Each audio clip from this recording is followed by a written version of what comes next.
Jerusalem ìlú yìí ni Jerusalem ti wá ṣàn jáde àwọn ìwòlíì Ọlọ́run nígbà yẹn wọn ò mọ àṣírí torí Jerusalem wọ́n ń ṣe lòdì sí Ọlọ́run àwọn ló máa pa àwọn wòlíì ibẹ̀ ni ẹ̀ṣẹ̀ pín sí ní ìgbà yẹn ìbínú Ọlọ́run tó bá dẹ̀ ti ru sí wọn yóò rán àwọn wòlíì sí wọn tó bá ti rán wọn sí wọn lẹ́sẹ̀kẹsẹ̀ àwọn wòlíì àṣépè jáde pé báyìí ni Olúwa wọ́n sọ̀rọ̀ nínú ìbínú síbẹ̀ Jerusalem kọ́ntínì nínú ogun yìí torí kò sí ẹni tó mọ̀ ẹkún ní ìsíkẹ́ni sun dí ọ̀dọ̀ Ọlọ́run. So that is why I told you that you must know the secret behind your problem. Until when you know the secret, you will know the kind of prayer point you will use to tackle the problem.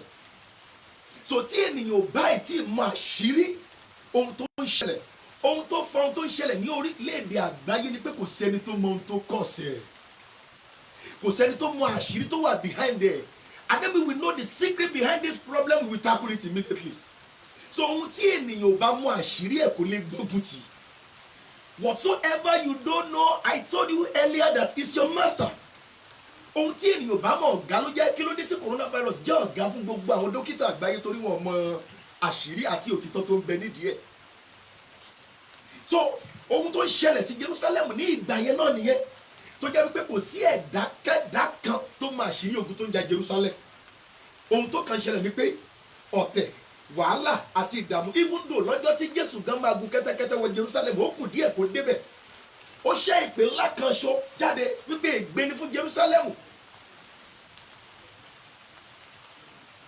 Ó ní ìwọ tí ó pa àwọn wòlíì èyí tó túmọ̀ sí wípé ìlú Jerusalem gan ti gbà bọ̀dẹ̀ tó bí pé kí ni gbogbo ènìyàn àti wòlíì Ọlọ́run tó bá ti sọ̀rọ̀ Ọlọ́run níbẹ̀ àfikún ọ̀pá òun ló mú kí Jésù olùgbàlà sọ̀rọ̀ jáde nínú ìbínú pé ètí tí ó pa Jerusalem tó pa àwọn wòlíì wọ Jerusalem. Ṣùgbọ́n ní ọjọ́ tí Ìsíkẹ́lì máa wá mú àṣírí Olúwa wá kí Jerusalem délédélé fún Ìsíkẹ́lì ìlú tí Jerusalem ti ṣàn wá ilẹ̀ Kénáánì. Yes. Ará Ámórì ni bàbá rẹ. Ará Ámórì ni bàbá rẹ. Ará Hítì sì ni ìyá rẹ. Ará Hítì sì ni ìyá rẹ ìwọ Jerusalem. Àti ní ti ìbí rẹ. Máa wá gbọ́ lọ́jọ́ tí a wá bí Jerusalem kí ló ṣẹlẹ̀ kí ló wá fa problem yìí sínú Jerusalem tó jẹ́ tó bá ṣubú lónìí àfi kí wọ́n dìde lọ́la. Tí Jerusalem bá kọ́ tẹ́ḿpìlì ńlá ọba oríṣiríṣi ọba láti Bábélì Nebukadnesari ọba Bábélì gbogbo wọn máa wọlé wá kó Jerusalem lẹ́rú.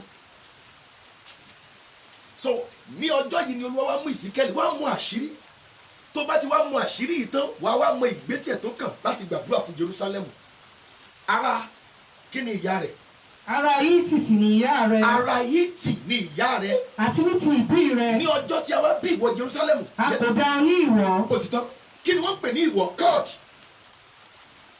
Ìwọ lọ́jọ́ tí a bí Jerusalem tán kò sí ẹnikẹ́ni tó gé ìwọ rẹ̀. That is number one problem. Ní ọjọ́ tí a bí ọ. Ní ọjọ́ tí a bí. Bẹ́ẹ̀ ni a kò wẹ̀ ọ́. Kò sí ẹnikẹ́ni tó wẹ Jerusalem nínú omi ní ọjọ́ tí a bí. Láti mú ọ mọ́. Láti mú ọ. Náà kí ló lè ṣẹlẹ̀? Hallelujah. Kí ló lè ṣẹlẹ̀ tí a máa bí ọmọ tí a kò ní fi omi pa lára tí a kò ní fi omi wẹ̀ lára? Iyọ̀ dẹ̀ nínú máa ń lò ní ayé àtijọ́ láti pa kòkòrò ara wọn. So láyé òde nínú ó ń lo ọṣẹ. Kí ló dé tí a bí Jerusalem tí a kò fi iyọ̀ pa lára tí a kò dẹ̀ wẹ̀ nù kúrò nínú kíni ẹ̀gbin tí ó wà lára ẹ̀ nígbà tó jáde láti inú oyún ìyá ẹ̀? Àṣírí ń bẹ níbẹ̀. Ọjọ́ tí a bí Jerusalem ni ìyá rẹ̀ kú. Mo gbà ní àdúrà fún gbogbo ìwọ olùgbọ́ ọ̀rọ̀ mi bí Olúwa mi ti ń bẹ tí agbára rẹ̀ ń bẹ ò ní kú sínú òpè. Ìwé mímọ́ wípé àwọn ènìyàn mi ń ṣègbé torí pé wọn kò ní ìmọ̀. A kò wẹ̀ Jerusalem nínú omi a kò fi iyọ̀ pa á lára. Ìwé mímọ́ wáyé pé níbo la gbé sí? Yes. Bẹ́ẹ̀ ni a kò fi ọ̀já wé ọ rárá. Wọ́n kò fi ọ̀já wé. Wàhálà dé bá Jerusalem àbí ọmọ títún àgbéjù dànù. Kò sí ojú tí ó káàánú fún ọ. Òde líbà sùn dàfọ́ àdàlíà. Kò sí ojú tó wo Jerusalem báyìí tó káàánú fún. Láti ṣe ọ̀kan nínú nǹkan wọ̀nyí fún ọ. Láti ṣe ọ̀kan nínú nǹkan mẹ́tẹ̀ẹ̀ta yìí fífi ọ̀já wé wíwẹ̀ fún àti fífi iyọ̀ pa á lára jẹ. Láti ṣe ìyọ́nú sí ọ. Kò sẹ́ni tó ṣàánú fún. Nítorí nínú ìgbẹ́ ni a gbé ọ sọ sí. Níbo la gbèjù sí inú ìgbẹ́? Fún ìkórìíra ara rẹ. Nítorí droma God bless you. Now inú ìgbẹ́ la gbé Jerusalem sí. Ẹ wá wo problem ẹ. Ẹ wo bí tó ti ṣàn wá. Ẹ jọ màsà gbogbo wòlíì àgbáyé gbogbo ìránṣẹ́ Ọlọ́run àgbáyé ẹ jẹ́ ká forí korí ká wá àṣírí tí yóò lé nǹkan yìí lọ. ká wá àṣírí tí ó tẹrí ogun tó ń ja ayé ba lọ́wọ́lọ́wọ́. Ẹ wá wo gbogbo wòlíì Ọlọ́run ló ń sọ tẹ́lẹ̀ búburú sí Jerusalem láì mọ̀ wípé ọjọ́ ìbí rẹ̀ ní nǹkan ti wọ́ wá. Ọjọ́ tí a bí sáyé ní ogun ti bẹ̀rẹ̀, kò sí ẹnikẹ́ni tó káàánú fún. Bíbélì nígbà tá a tún máa wá wọ́n ní irú ọmọ wo lélẹ̀ wọ́n dẹ̀ gbé jù sínú ìgbẹ́. Ẹ wo àṣírí Jerusalem débi wípé tí Jerusalem bá kójọ láàárọ̀ ó máa túká lálẹ́. Kò sí nǹkan tí Jerusalem fi ọwọ́ rẹ̀ kójọ, ènìyàn náà ní Jerusalem, ọmọ Kénáánì ní Jerusalem. Ṣùgbọ́n bàbá rẹ̀ nínú àti fi gégùn nítorí pé ó rí ìhòòhò bàbá ẹ̀, ó sì wá lọ pé àwọn ẹ̀gbọ́n ẹ̀ láti wá. Ẹ wá wo bí dáàdì wa ṣe bọ́ra sílẹ̀. Bíbélì ní àwọn ẹ̀gbọ́n rẹ̀ méjèèjì mú gọ̀gọ̀ wọ́n fi bu ẹ̀yìn, wọn ò fi ojú rí ìhòòhò bàbá wọn, sì bo ìhòòhò bàbá wọn. Yìí tó wò bá wá ṣe òun ni pé kókó bo ìhòòhò bàbá ẹ̀, ṣe ló tú bàbá ẹ̀ sí gbàgbà. Ṣùgbọ́n nígbà tí Nóà máa jí ní ojú oorun ọtí rẹ̀, ó ní ègbé ni fún Kénáánì, ìránṣẹ́ àwọn ìránṣẹ́ àti ni yóò máa ṣe. Ẹ wá wò ohun tó dé bá Jerusalem, ẹ wo wàhálà tó dé bá Jerusalem.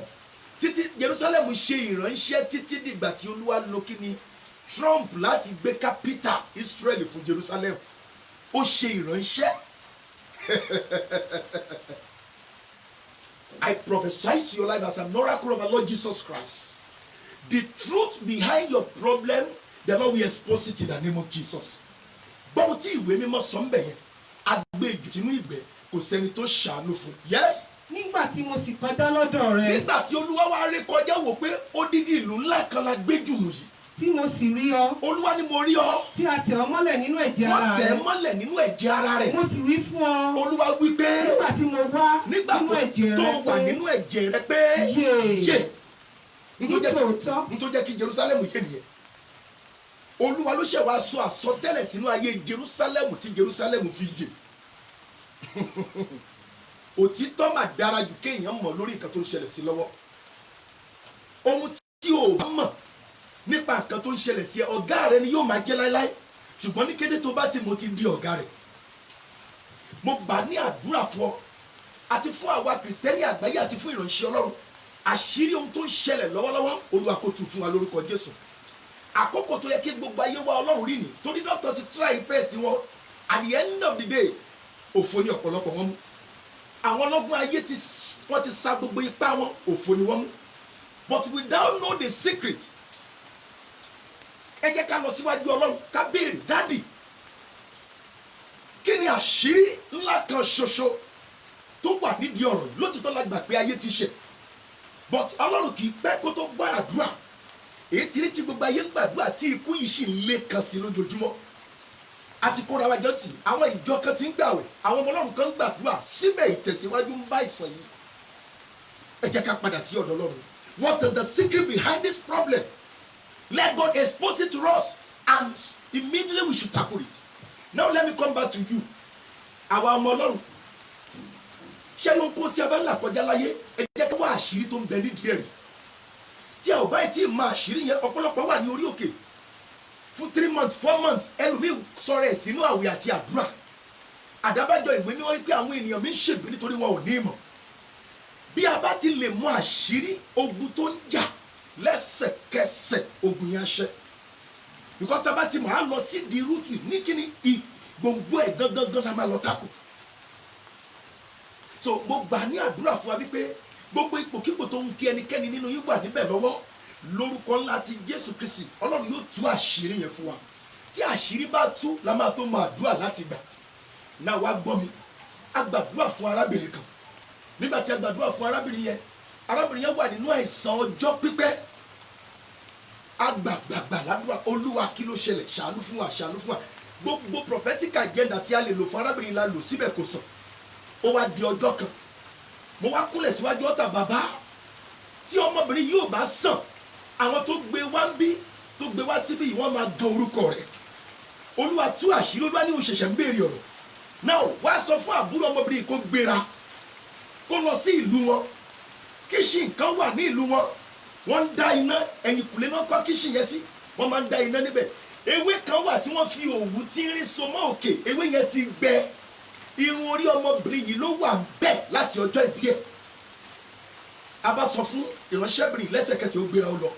but at the end of the day nígbà tó máa débẹ̀ wọ́n bá ewé yẹn lóòótọ́ wọ́n mú ewé yẹn wá sí Èkó àwa run ewé yẹn bá irun orí ọjọ́ ìbí rẹ̀ níbẹ̀ ọjọ́ ìbí yẹn dẹ̀ ní nígbà tí arábìnrin bẹ̀rẹ̀ sí mọ Ọlọ́run sí tó bẹ̀rẹ̀ sí gbàdúrà ló jẹ́ kí wàhálà dé bá ayé ẹ̀ tí irun orí òde tí kúrò ní ìlú òkè ìgbé ayé ìlú òkè ló ń gbé nílùú Èkó nígbà tó jẹ́ pé kí ni ìṣẹ̀dá rẹ̀ wà nílùú òkè òun ń bẹ ní ìlú Èkó ní kété tí a já irun yìí tí a fún dànù lẹ́sẹ̀kẹsẹ̀ tí a dẹ̀ àná ẹ̀jẹ̀ tí a gbàdúrà sí arábìnrin yìí dìde kán ní orí àìsàn adé gbogbo ìkólú ẹ̀ lọ́lọ́run dá padà àṣírí ní láti tú lórí nǹkan tó ń ṣẹlẹ̀ lọ́wọ́ jẹ́ kí n máa wá gbàdúrà yìí I want your louder amen mo sọ tẹ́lẹ̀ gẹ́gẹ́ bí wòlíì Ọlọ́run bí èmi bá ń ṣe ikọ̀ àti ìríjú Olódùmarè nítòótọ́ gbogbo àṣírí tó yẹ kó mọ̀ nípa ayé rẹ ṣùgbọ́n tí ò tí ì tú sí ẹ lọ́wọ́ lónìí ní orúkọ ńlá ti Jésù àánú tú àṣírí yẹn ogun tó gbé ọmì tó gbé ọ̀la rẹ mi tó gbé àyànmọ́ mi tó gbé iṣẹ́ rẹ mi lórúkọ Jésù Kristi àṣírí ogun yẹn tú lónìí ọjọ́ tí àṣírí bá tú ọjọ́ yẹn ni ogun ṣẹ́ Yorùbá wá pa òwe kan wọ́n ní ọjọ́ tí wèrè bá mọ̀ pé òun ṣe èrè ọjọ́ yẹn ló sàn ọjọ́ tí wèrè bá rí ẹ pé àti ẹ̀ṣẹ̀ àjẹwèrè tí ẹ lòun ọjọ́ yẹn ló sàn kúrò nínú àìsàn yẹn mo gbà ní àdúrà fún ọ wípé n tó ń ṣẹlẹ̀ sí ẹ lọ́wọ́ tó ń ṣẹlẹ̀ sí ìdílé tàbí tó ń ṣẹlẹ̀ sí ọ̀kan nínú àwọn mọ̀lẹ́bí rẹ lọ́wọ́lọ́wọ́ báyìí lórúkọ Jésù àṣírí ogun yẹn tú lónìí lórúkọ Jésù àṣírí ìdádúró ojú kan nínú ayé rẹ ó tú ní orúkọ Jésù bí Ọlọ́run bá ti lè fi Yorùbá pọ̀ wọ́n ní tí Ọlọ́run bá fi ọ̀tá ẹni hàn ní kò lè pààyàn mọ́ mo gbà ní àdúrà fún ọ wípé àṣírí òkùnkùn yóò tú nínú ayé rẹ lónìí lórúkọ Jésù wàá rí àánú gbà ògo Ọlọ́run yóò bú jáde nínú ayé rẹ ìbẹ̀rẹ̀ ọ̀sẹ̀ ní òní ọ̀sẹ̀ yìí yóò sàn sí rere ní orúkọ Jésù lórúkọ Jésù nínú ọ̀sẹ̀ yìí ò ní sunkún nínú ọ̀sẹ̀ yìí ìbànújẹ́ ò ní ṣẹlẹ̀ sí ẹ nínú ọ̀sẹ̀ yìí ò ní rí ìdààmú nínú ọ̀sẹ̀ yìí ò ní rí wàhálà nínú ọ̀sẹ̀ yìí wàá tẹ̀síwájú agbára Ọlọ́run àti agbára jíǹde yóò gbé ẹrọ wàá dúró dé òpin lórúkọ ńlá Jésù ò ní yọ̀ ṣubú ní ojú ọ̀nà ìgbàgbọ́ ohun tó ń là kọjá lórúkọ ńlá ti Jésù Kristi kò ní bí ẹ ṣubú mo gbà ní àdúrà gbogbo ẹ̀yọ́ Ọlọ́run tó wò mí jákèjádò àgbáláyé ojú tẹ fi ń wò mí ò ní fọ́ lórúkọ Jésù Kristi ayé ò ní gba ọwọ́ lọ́wọ́ yín ò ní gba ẹsẹ̀ lọ́wọ́ yín àánú Ọlọ́run kó ṣíjú bò yín àlàáfíà fún yín.